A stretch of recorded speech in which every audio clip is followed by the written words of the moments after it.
తెలంగాణ పాలిటిక్స్లో స్టేషన్ ఘనపూర్ రూటే సపరేట్. అవును, ఇక్కడి బడా నేతలు ఎప్పుడూ ఏదో ఒకలా వార్తల్లో ఉంటారు. ప్రస్తుతం కాంగ్రెస్ పార్టీలో పాత కాపులకు, వలసొచ్చిన నేతలకు అస్సలు పొసగడం లేదట. పార్టీ బహిరంగ సభను గ్రాండ్ సక్సెస్ చేసినప్పటికీ వలస నేతలకు మాత్రం టెన్షన్ తప్పడం లేదట. ఆ కోల్డ్ వార్ అంతా ఏకంగా పార్టీ అధినాయకుడి ఎదుట బయటపడిందా? అసలింతకీ ఆ పాత కొత్త నాయకులెవరు? వారి మధ్య వైరమేంటి? స్టేషన్ గన్పూర్ నియోజకవర్గానికి తొలిసారిగా వచ్చిన ముఖ్యమంత్రి రేవంత్ రెడ్డి పర్యటన గ్రాండ్ సక్సెస్ అయ్యింది. 50,000 మందితో సభా ప్రాంగణం కిక్కిరిసిపోయింది. గన్పూర్లో 800 కోట్ల రూపాయలతో చేపట్టిన అభివృద్ధి పనుల్ని రేవంత్ రెడ్డి వర్చువల్గా ప్రారంభించారు. ఉపాధి హామీ కూలీలు, మహిళా సమాఖ్యల మహిళలతో వివిధ గ్రామాలకు చెందిన జనాలను సభకు భారీగా తరలించారు. దీంతో గన్పూర్ సభకు ఊహించిన దానికంటే ఎక్కువగా జనం తరలివచ్చారు. సభా ప్రాంగణం కిక్కిరిసిపోవడంతో ఎంపీ కడియం కావ్య, ఎమ్మెల్యే కడియం శ్రీహరితో పాటు కాంగ్రెస్ శ్రేణుల్లో ఆనందం వెల్లివిరిసింది. కాంగ్రెస్ సభ సూపర్ హిట్ అయినప్పటికీ ఆ కీలక నాయకురాలు మాత్రం కనిపించలేదట.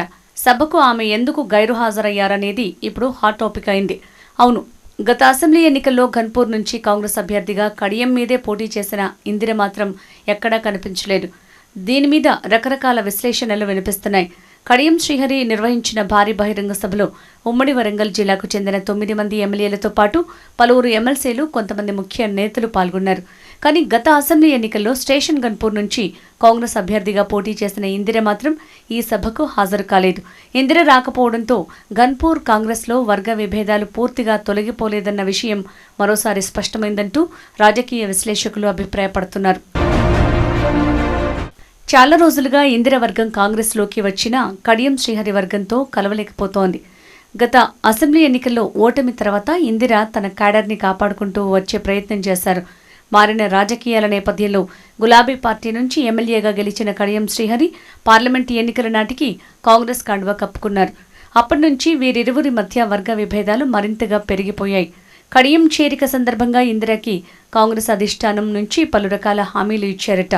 ఇందిర వర్గానికి చెందిన క్యాడర్కు నామినేటెడ్ పదవులతో పాటు ఇందిరమ్మ ఇళ్ల కమిటీల్లో ప్రాధాన్యత ఇస్తారని ఇచ్చిన హామీలేవి చాలా రోజులుగా అమలు కావటం లేదట. దీనికి తోడు గన్పూర్లో జరిగిన పలు కార్యక్రమాల్లో ఇందిరకు కనీసం సమాచారం కూడా లేదట. ఈ క్రమంలో ఆమె చాలా రోజులుగా అసంతృప్తిగా ఉన్నారట. ఈ మధ్యలో సీఎం సభ సందర్భంగా కూడా కడియం ఇందిరకు కనీస ప్రాధాన్యత కూడా ఇవ్వలేదట. అందుకే ఆమె ఈ సభకు దూరంగా ఉన్నారని ఇందిర వర్గం బహిరంగంగానే చెప్తోంది. మొక్కుబడి సమాచారం మాత్రమే ఇచ్చి ఇందిరని కనీసం సభకు రాకుండా కడియం ఎత్తులు వేశారని ఆమె అనుచరులు ఆగ్రహంతో ఉన్నారట.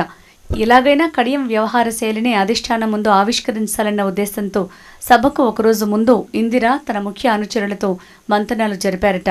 చివరికి కడియం శ్రీహరి వ్యవహార శైలి అధిష్టానానికి తెలిసేందుకైనా ఈ సభకు వెళ్లకూడదని డుమ్మా కొట్టారని ఇందిరావర్గం చెప్తోంది. బీఆర్ఎస్ పార్టీ నుంచి ఎమ్మెల్యేగా గెలిచిన కడియం శ్రీహరి అధికార కాంగ్రెస్ పార్టీలో చేరారు. ఇందిర సహకరిస్తేనే తనను కాంగ్రెస్లోకి తీసుకున్నారని చెప్పుకొచ్చిన కడియం ఇప్పుడు ఇందిర పేరు ఎందుకు ప్రస్తావించడం లేదు అన్నది ప్రశ్నార్థకంగా మారిందంటున్నారు. అయితే ఇందిరకు మంచి సముచిత స్థానం ఉంటుందని ఇచ్చిన హామీ ఏమైందనేది ఆమె అనుచరుల వాదన. 10 సంవత్సరాల నుంచి కష్టకాలంలో కూడా పార్టీని, కార్యకర్తల్ని కాపాడిన ఇందిరను నిర్లక్ష్యం చేయటం వెనుక కారణం ఏంటని ప్రశ్నిస్తున్నారు.